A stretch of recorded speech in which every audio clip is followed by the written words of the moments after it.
Olá pessoal, tudo bem? Seja muito bem-vindo a mais um episódio do Catedral Cast. E hoje eu tô com dois convidados aqui ilustres de honra, que há muito tempo eu desejo trazê-los aqui. Hoje eu tô tendo a honra de tê-los comigo. A Liliane, que vai se apresentar daqui a pouquinho, e também o secretário de Cultura do Estado, o Leônidas. Então eu queria dar um tempo para vocês se apresentarem, falar um pouquinho de vocês. Pode começar, secretário. Acho que eu vou passar a minha vez então para Liliane, que é Fica essa queridíssima amiga, e ela tá tão bonita hoje. É verdade. Com licença, é um prazer estar aqui, pastor, ao lado de um amigo antigo e chefe antigo também. Legal. Já tivemos a oportunidade de trabalhar juntos. Eu hoje represento aqui o Ateliê da Memória, que está trabalhando junto da PIB, buscando a viabilização da restauração do edifício. Sim. E hoje recebendo o secretário para a gente, para nos enriquecer aí com seus conhecimentos e as suas opiniões e o seu conhecimento, né, sobre a arquitetura, especialmente desse prédio. Legal. E você, secretário? Bom, eu sou arquiteto, nasci no interior de Minas, em São Gotardo, e morei aqui nesse bairro, então sou vizinho dessa igreja fui por muitos anos e ainda tenho um apartamento aqui pertinho. Que legal. E me lembro muito de, nas noites de domingo, escutar o louvor. É mesmo? Chegava na sua casa? Sim, aqui em frente para Augusto Lima e chegava. Que legal. Não chegava alto, chegava Sim. Bem sereno, né? Que é muito peculiar da igreja, característico. E venho para Belo Horizonte quando eu tinha 22 anos, foi a época que eu morei aqui. Depois saio para estudar fora do Brasil, me dedico à arquitetura religiosa, por isso que é uma honra imensa estar aqui com o senhor, essa igreja que é tão paradigmática para a arquitetura da capital, no lugar que ela se insere, nessa praça tão simbólica, e também pelo próprio louvor, pela própria característica da religião que contribuiu sobremaneira para a formação humana, cristã, da nossa capital, e dizer que a honra é minha, pastor, de estar aqui hoje. Me sinto muito, muito honrado desse convite, e ver essa obra e ver a necessidade também da restauração. E já peço desculpas por não ter vindo antes, mas foram várias sucessões de questões acontecendo, mas dizer também à comunidade que o senhor lidera, que contem com o governo de Minas Gerais para essa restauração. Nós vamos procurar mecanismos. O projeto está aprovado pelo Ateliê da Memória, Liliane. Legal, que é uma grande referência no patrimônio histórico. Ela não tem um parecer, eu falo demais, pastor, ela não Pode tem um parecer. Vontade, foi do meu conselho de patrimônio muitos anos, hoje é chefe de gabinete do meio ambiente, da Prefeitura também de Belo Horizonte, e tem uma escrita realmente surpreendente. É uma pessoa surpreendente, então muito honrado de estar aqui com vocês dois. Que legal. Muito obrigado, viu, pela presença de vocês, estou muito feliz. Eu gostaria até de pontuar algumas coisas que eu achei interessante, né? Você é graduado em Filosofia e Arquitetura pela PUC, foi seminarista, né? Eu achei isso interessantíssimo. Depois vou pedir até para você comentar um pouco sobre esse momento da sua vida. Tem especialização em museologia e em artes. Olha que legal. Fez mestrado em restauração e reabilitação de patrimônio e arquitetura urbana. Então, você é um especialista mesmo na área. Doutorado em arquitetura e urbanismo e pós-doutorado em marketing político.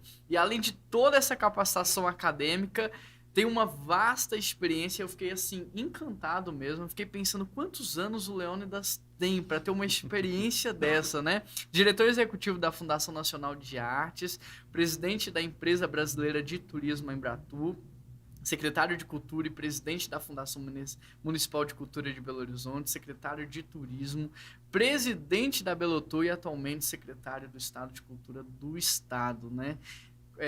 Eu fiquei pensando assim, meu Deus, aonde o Leônidas encontrou tempo para fazer tudo isso? Comenta um pouquinho dessa sua formação.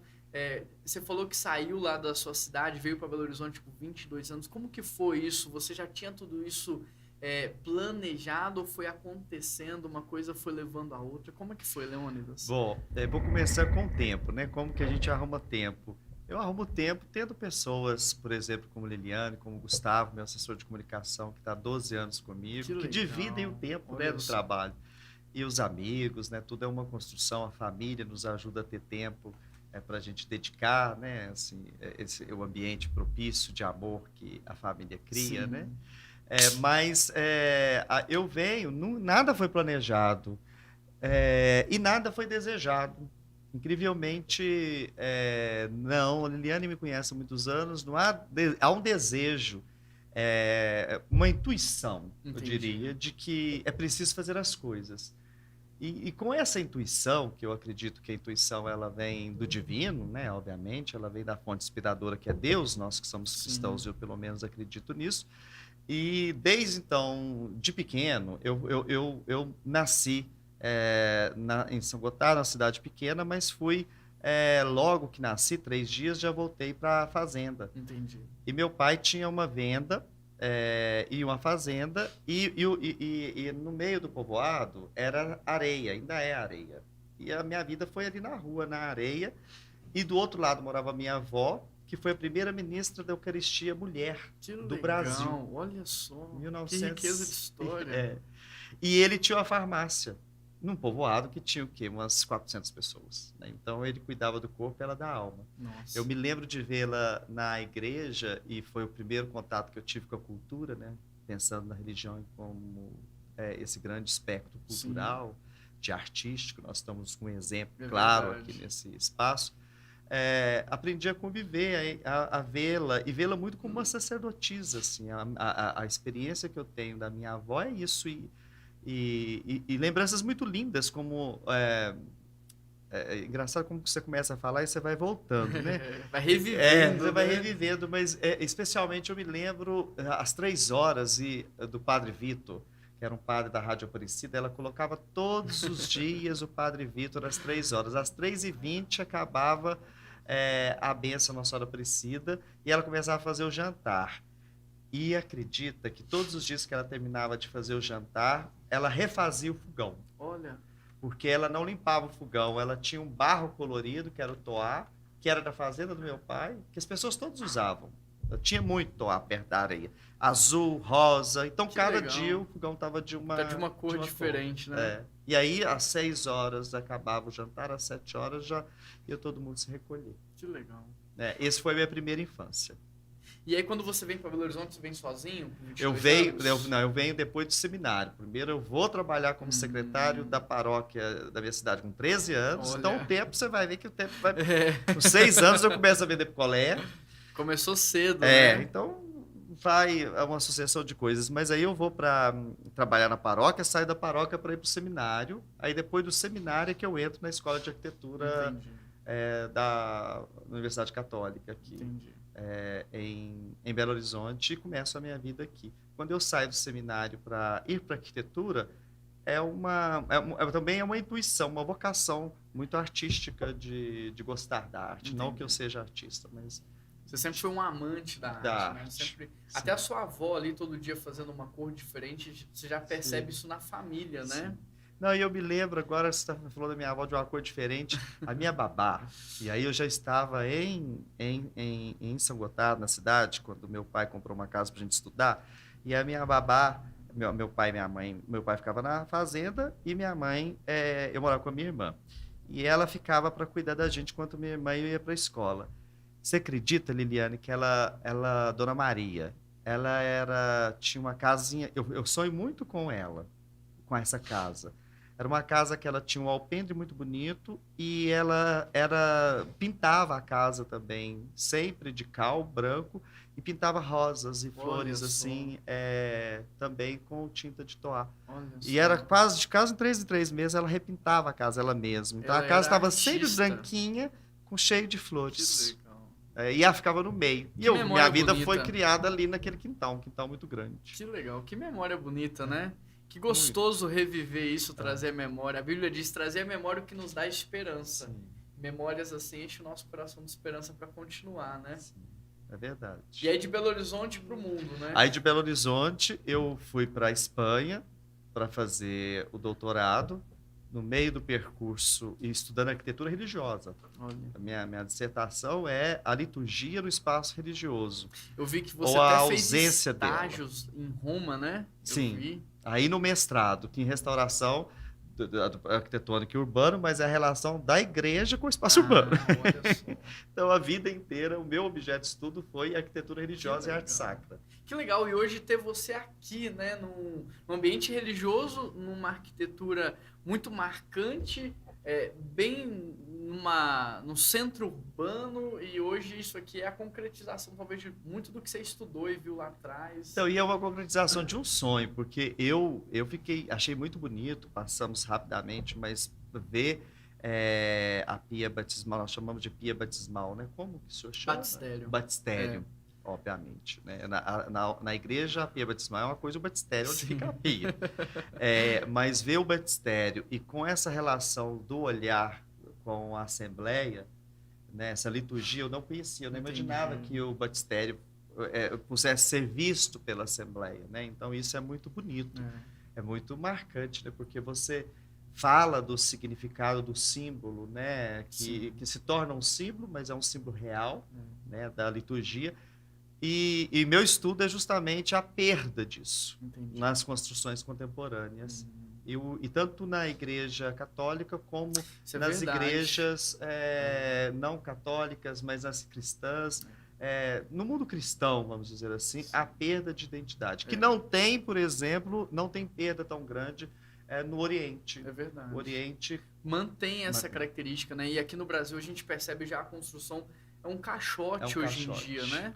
E não tem mais essas relações com os elementos litúrgicos. Realmente, eu não tinha observado. Daí a beleza dessa igreja, porque os vitrais delas falam, né? Os desenhos, os vitrais, o colorido fala, a forma da disposição da Assembleia fala, de como o presbitério, que nós chamamos na igreja católica, mas o altar, como o altar está em relação com o povo, tudo isso é um movimento litúrgico, e com o batistério acima, que fala também no batismo, ou seja, na igreja batista, que é a identidade da igreja, isso cria todo um elemento de ligação, de transcendência. Nossa, que conversa rica, eu poderia ficar aqui horas ouvindo você relacionando tudo isso, e o quanto isso faz sentido realmente, né?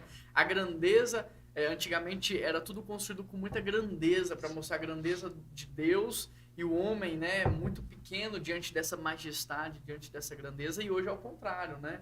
Hoje destaca muito o homem, sobretrai Deus nessa relação. Cara, que interessante. Fiquei muito feliz. Eu acho que a gente pode marcar muitos cafés, assim, para conversar. É um assunto que eu tenho muito interesse. Secretário, eu estive 10 anos em São Paulo, pastoreando no interior, numa cidade chamada Vinhedo, uma cidade pequena do interior de São Paulo. Em 2018, apesar de nascer aqui, em 2018 volto para Belo Horizonte.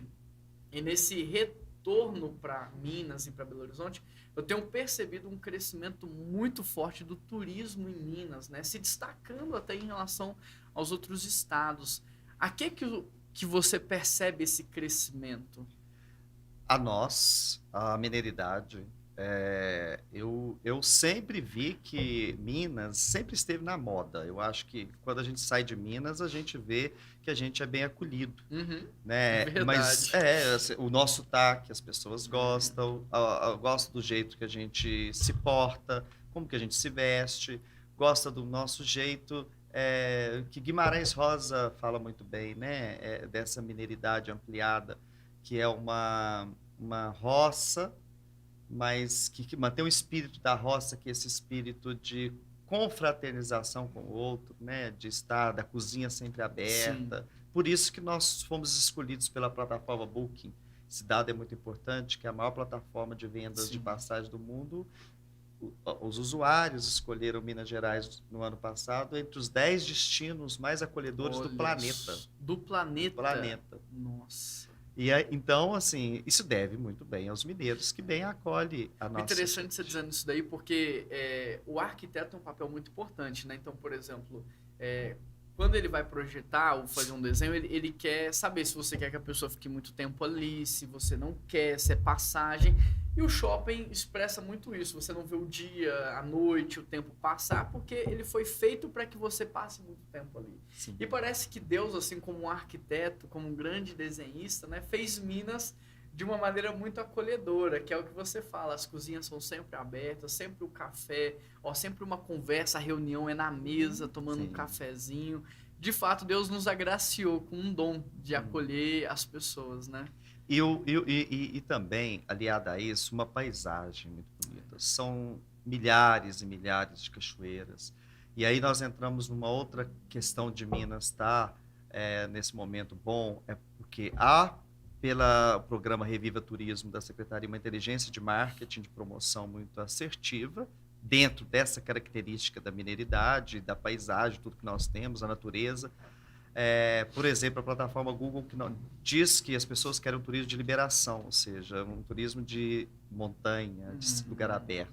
E eu costumo dizer, e eu acho que esse exemplo meu as pessoas acham muito engraçado, mas imagina Liliane e nós na praia ano passado, quando nós estávamos, que eu morava no Rio de Janeiro, e todo mundo junto na praia, né? Então tá todo mundo ali nesse momento de pandemia. Agora você tem a cachoeira que te limpa e leva. E leva embora. Então é um momento onde que Minas se coloca muito bem, porque ela tem as características do momento e no meio disso tem uma inteligência de marketing turístico, de promoção da mineiridade, do destino, que faz com que, obviamente, a gente desperte o desejo do mineiro, primeiro no Minas para Minas, que é o nosso programa de visitação local, Minas para o Brasil. E ontem nós inauguramos, temos agora uma pessoa já na Europa, uma correspondente da EMC, Empresa Mineira de Comunicação, que começa a terceira fase do projeto, que é Minas para o Mundo. Nossa, que iniciativa incrível essa, né? E você falou, isso aí faz muito sentido.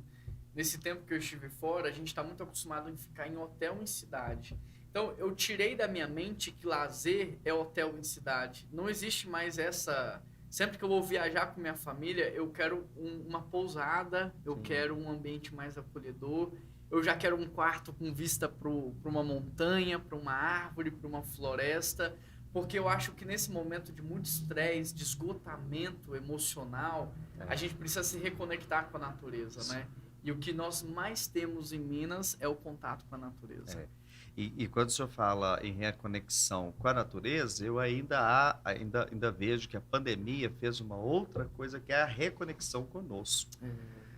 O fato da gente ficar sozinho, isolado, por mais que a gente esteja no ambiente familiar, nós não temos os amigos, que é a nossa família terceirizada, vamos dizer assim, nós tivemos que ter um encontro com a gente, né? Às vezes duro, cruel, difícil, mas um encontro. E esse encontro com a gente despertou também, obviamente, uma necessidade de encontrar com a originalidade, com a origem, né? E eu acho que reconectar-se consigo mesmo significa, no meu entendimento, e os estudos mostram isso, reconectar-se consigo mesmo e com Deus também, obviamente, é também a busca pela natureza, pelo aquilo que é obra, que é obra transcendental. E Minas realmente tem isso de uma forma muito profunda e muito, muito, muito espalhada, né? Olha o entorno de Belo Horizonte. Olha quantas cachoeiras, quantos parques, quanto beleza. Nós temos o Serra do Cipó, que é uma maravilha. É o maior complexo da América Latina ali. Né? Aqui nós temos o maior complexo de bikes na região, porque isso nasce muito, o desejo de fazer exercício, de ter contato também. Então, tudo isso que foi sendo construído, nós embalamos e vendemos. Esse é que é o papel do poder público. Que legal. Criar o destino já existe, mas a gente sintetizar o destino e colocar na prateleira. Como organizar e mostrar isso de uma maneira que o outro vai entender, porque a comunicação é o que o outro está entendendo, né? Sim. Então a gente precisa pensar como eles estão pensando e projetar isso para eles. Exatamente. Né? E esse foi um momento muito oportuno para nós também voltarmos o olhar para as nossas cidades, né? O mineiro tem uma personalidade muito forte, temos a nossa identidade. Mas, por exemplo, Belo Horizonte, que sempre desenvolveu sua política pública de patrimônio cultural, nós que, de repente, não podemos viajar e tivemos que nos haver com o nosso patrimônio, percorrendo, por exemplo, o espaço que nós estamos da Praça Raul Soares, tanto a gente sente falta, de novo, do Cine Candelária, quanto a gente valoriza de uma forma especial um testemunho como é a primeira Igreja Batista de Belo Horizonte, que está aqui como um sinal de resistência, né? Então, isso para a gente hoje ficou mais valioso, porque a gente voltou o olhar para essa identidade. Você falou o sinal de resistência, né? Isso é muito legal, porque isso dá esperança para a gente. Você pensar, aqui 1912, 109 anos, quantas guerras, quantas crises, quantas pandemias, crises globais, e é o sinal de resistência, né? Então, se passou por isso no passado, a gente também passa por isso hoje com vitória, né? Então, esses sinais de resistência, de fato, na cidade, no estado, precisam ser realçados também, porque é esperança para as próximas gerações, né? Vocês têm um projeto chamado Via Liberdade, né? Me conta um pouquinho disso, desse movimento hoje.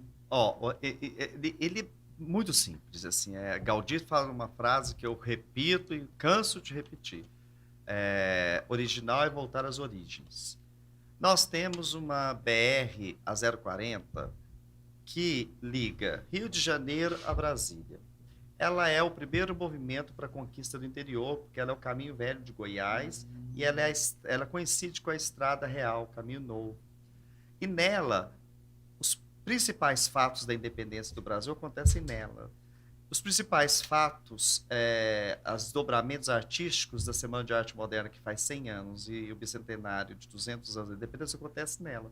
Posso exemplificar com várias razões, mas posso dizer, por exemplo, que nós temos o Rio de Janeiro como império, nós temos Petrópolis, que já sobe nela, a primeira espada pavimentada para levar o imperador. Depois, nós vamos subindo, nós temos 9 patrimônios da humanidade, é a maior linha reta de patrimônio da humanidade. Ela tem 70% do patrimônio nacional está ladeando essa via do patrimônio histórico nacional. São mais de 100 cidades tombadas. Olha só. E isso é muito simples a gente imaginar. São João del Rei, Tiradentes, depois Ouro Preto, a Liberdade, por isso que ela chama Liberdade, porque a Inconfidência Mineira é que nasce essa questão do jugo português. Depois você tem o Grande Sertão de Guimarães, você tem Santos Dumont lá embaixo ainda, você tem Petrópolis, você tem Paracatu, que é patrimônio, você tem Patrimônio do Mundo, que é o apogeu de Brasília, para o patrimônio modernista, você tem a Pampulha no meio desse caminho, e a Semana de Arte Moderna ela é pensada em São Paulo, mas é nessa linha que ela se desenvolve. O Capanema é onde Niemeyer faz a obra, onde o Costa treina a sua primeira arquitetura, que depois desemboca aqui, que depois vai para Pampulha, depois vai para Brasília. Portinari, os grandes artistas modernistas, a própria Semana de Arte Moderna, eles visitam 24 e a volta para o nacionalismo, do modernismo antagônico ao ideário europeu de rompimento com o passado, é justamente quando eles vêm conhecer o nosso barroco. Entendi. Né? Que estritamente, grandemente original e que tem uma característica muito própria dessa cultura primeira e formadora nossa. Então, ela é uma via que, em linha reta, mais de 25 parques que ladeiam ela, com mais de 100 cidades, de patrimônio histórico. Ela tem a Serra dos Pinhaços, que é essa serra que, inclusive, a Serra do Curral faz parte, vai quase até o Rio de Janeiro. Ela é bioma da Unesco, né? É muito, muito protegida também como meio ambiente. Ou seja, uma diversidade que é permeada ainda por muita mineridade característica da nossa cozinha. A cozinha mineira como um elemento que liga, que perpassa todos esses lugares. Hoje, ontem à tarde, o turismo rural cresce muito e esse entorno tem um turismo rural belíssimo, muito colonial, muito característico, de uma semelhança muito profunda com Portugal. São Bartolomeu foi escolhida pela OMT para um plano piloto dos lugares mais interessantes do mundo como turismo rural. Olha só. De Minas Gerais, outra questão que nos eleva aí a uma categoria internacional. Que legal. Para o turismo internacional. Então, a Via Liberdade é isso. Essa junção. Tem que ser destacada mesmo, merece esse destaque. E se você começar a observar, você vai ver que muita coisa está nela mesmo. Assim. A mineração está nela, em volta dela que aconteceu a ocupação. O caminho de Goiás tem um significado muito grande. E imagine só, quando ela chega em Brasília, ela vira a cruz do plano piloto, e aí no Rio de Janeiro, ela vira a Avenida Brasil. Olha. Heitor Villa-Lobos, na Modernista primeiro, está no Rio de Janeiro, depois tem o samba, depois tem a Bossa Nova, depois o Clube da Esquina, depois tem a literatura do Drummond, que está aqui, da Guimarães Rosa, que é do Sertão, todas as artes. Essa igreja é produto dessa modernidade. Sim. Essa modernidade que antecede a própria modernidade enquanto forma arquitetônica, que é o Art Deco. Que legal. Né? Que é importante destacar que a primeira igreja batista está num terreno cedido por Juscelino Kubitschek. A igreja começou em 1912, né, No pastor? edifício Dantes. Mas se implantou aqui em 1942, nesses 40. 40, desculpa. Juscelino inauguração Kubitschek do era templo. impressionante, É. né? Assim, À frente à do seu frente, tempo, né? assim, sem preconceito, é um grande liberal. E muito a política que ele estabelece, não só para a igreja católica, mas para as outras igrejas, olha, doar um terreno para uma igreja no momento onde o catolicismo imperava de forma muito vigorosa. Olha que Na verdade, visão. até o terreno foi uma permuta do nosso terreno antigo na Amazonas com Dantes, mas ele foi imprescindível para autorizar a construção no momento em que a gente não estava conseguindo. Sim. Então ele teve um papel fundamental. E aí eu quero até aproveitar para a gente entrar mais para esse contexto e a gente finalizar a nossa entrevista. Já conhecemos você e o nosso público aqui deve estar encantado com a sua pessoa. Os seus projetos, os projetos que vocês têm desenvolvido, que eu acho que todo mundo tem que saber disso. É muito interessante. E agora eu queria aproveitar, assim, com o seu currículo, com a sua experiência, com tudo isso, como que você enxerga a nossa arquitetura hoje no meio desse conjunto urbanístico da cidade? Essa praça, ela possui uma história muito, muito paradigmática em Belo Horizonte, muito civil. Nós temos no plano piloto, Brasília, né? Nós temos no plano original de Arão Reis momentos muito interessantes da cidade. Nós temos um lugar que é a Praça da Liberdade, que está numa colina, a prefeitura está mais baixa, esse lugar aqui que era um lugar industrial e mais civil, e os funcionários do lado próximo da praça, então tem toda uma organização, e aqui muito civil. Então, essa região, ela tradicionalmente, e antes aí no Nascedouro, uma zona industrial. Quando a igreja se coloca na praça, naquele momento ela requalifica muito o ambiente, a praça, quando ela se coloca. Depois, a praça vai passando ao longo do tempo, ela não muda o seu traçado, ela é uma das poucas praças em Belo Horizonte que mantém muita semelhança com o seu projeto original, e ela inaugura, juntamente com outros edifícios da cidade que se relacionam, o início da modernidade em Minas Gerais, não é Belo Horizonte, é a modernidade do Brasil. Porque você imagina que a Praça da Liberdade, ou a construção primeira da cidade, ela é eclética, que é uma junção de elementos, estilemas arquitetônicos de fora, né? Europeus, que vêm desde Roma, enfim, todos os estilemas juntados.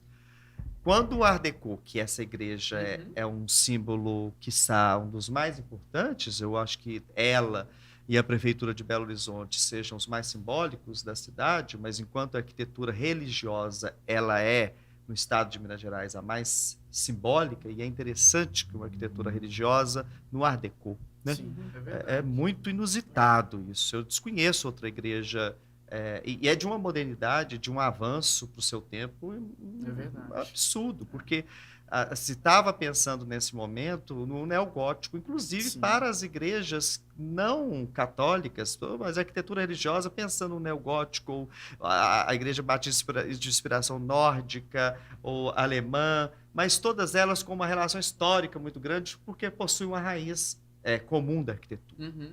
É uma raiz muito comum, portanto, que ela ainda tem ogivas. Né? As janelas são ogivas, que é do gótico.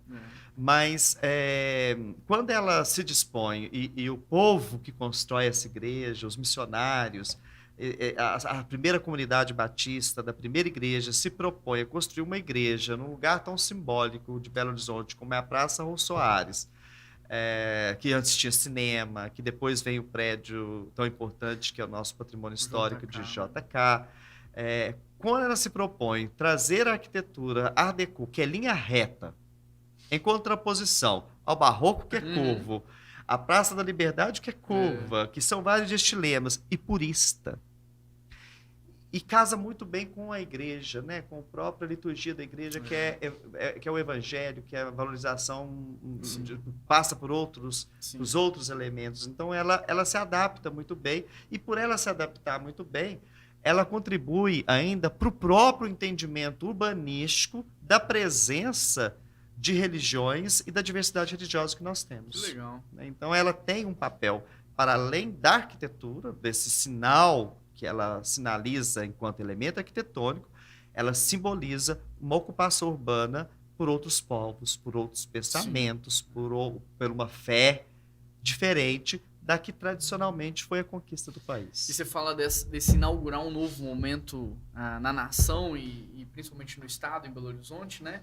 E a gente vê muito isso, né? Do nascimento de Belo Horizonte, um pouquinho antes do nascimento da igreja, e o edifício JK, que vem logo depois, aqui inaugura em 1940, o JK em 1952.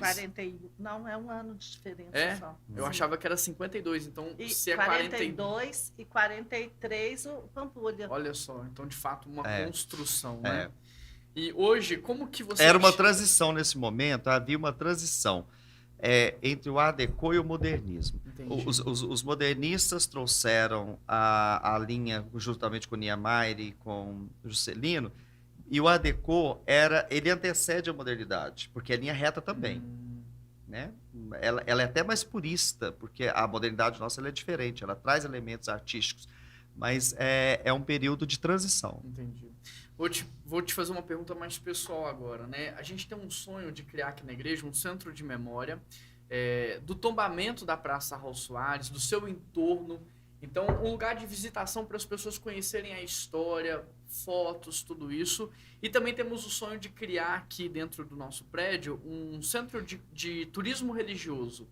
Porque a gente percebe isso crescendo muito, de maneira assim, astronômica. A Igreja Católica trouxe isso de maneira muito rica e a gente vê o crescimento hoje de grandes igrejas em Belo Horizonte que atrai muita gente de fora, como Lagoinha, a Igreja Central, a Getsemane, que atrai um público muito grande de fora para congressos e eventos.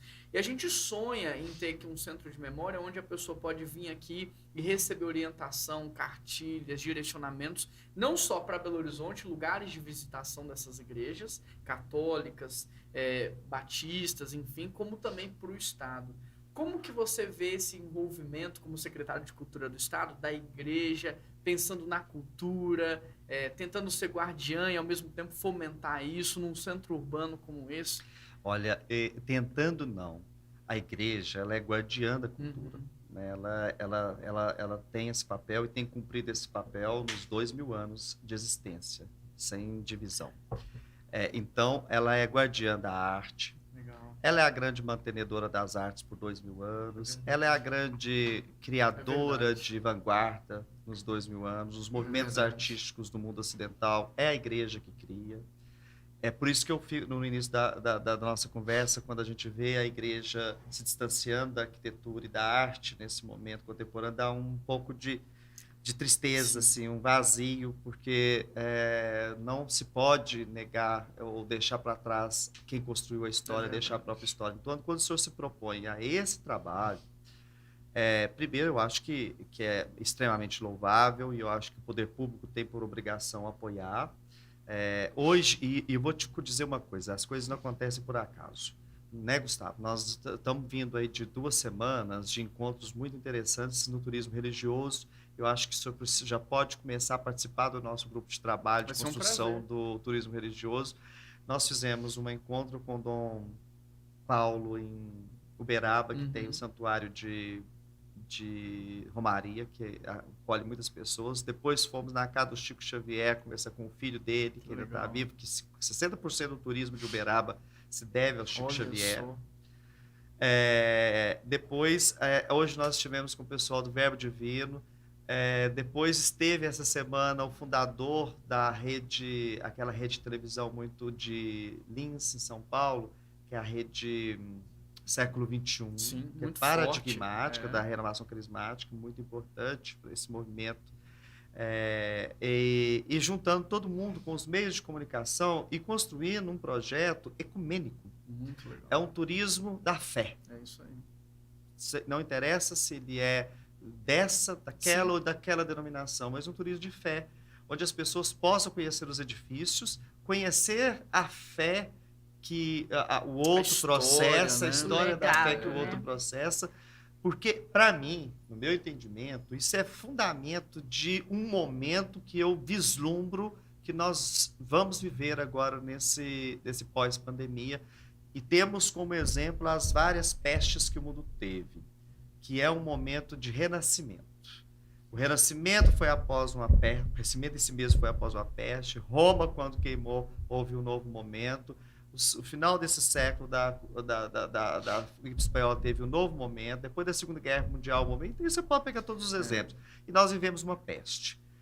E o humanismo, proveniente desse ecumenismo, de um olhar mais abrangente para o humano, é muito importante nesse sentido. O turismo da fé, seja para ver a arte ou para conhecer a fé do outro, é extremamente importante. E outra coisa, tendência do momento. As pessoas buscam isso.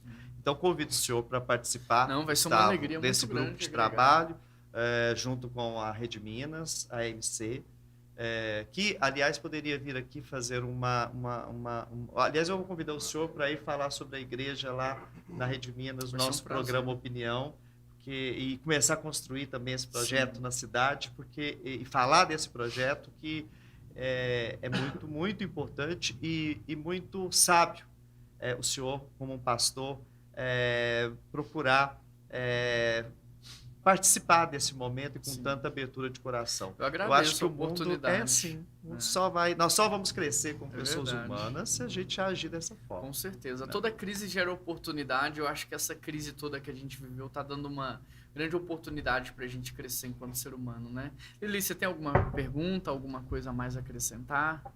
Quero agradecer, quero dizer que da minha alegria de estar aqui hoje com o secretário, com o senhor, foi com muita honra um dia no Conselho do Patrimônio que eu compus o grupo que tombou o conjunto urbano da Praça Raul Soares em seguida, em outra oportunidade, que tombou esse edifício que cá estamos e que enfim, hoje a gente começa a vislumbrar a restauração, né? E em seguida uma bela ocupação aí que a gente acha que é possível conciliar, né? Quem passa na praça não tem noção do tamanho desse edifício, né?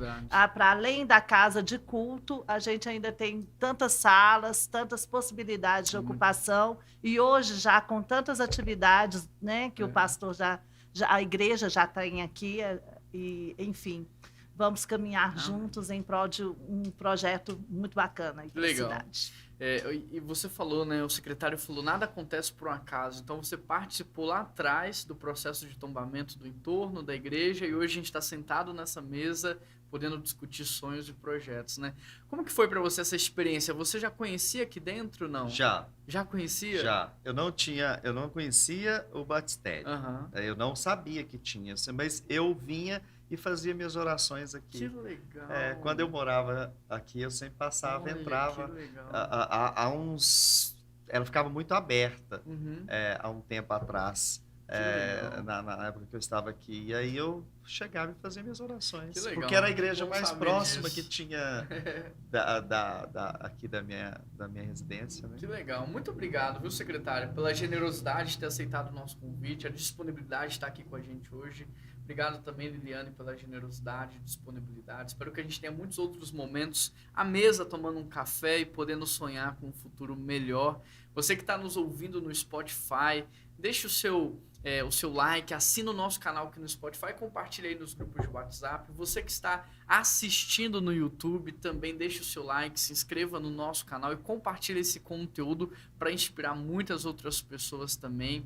E que vocês possam acompanhar o trabalho da Liliane aí, também do secretário. Aonde que o pessoal pode ter acesso aí às informações da cultura? No site, nosso site da Secult, nas nossas redes sociais. Na minha rede social eu coloco todo o conteúdo, Leônidas Oliveira. Isso que eu ia dizer, Leônidas Oliveira, lá no Instagram? Isso, no Instagram. Então tá bom, depois segue o Leônidas lá também. Pessoal, muito obrigado pela atenção de vocês, um grande abraço e até semana que vem.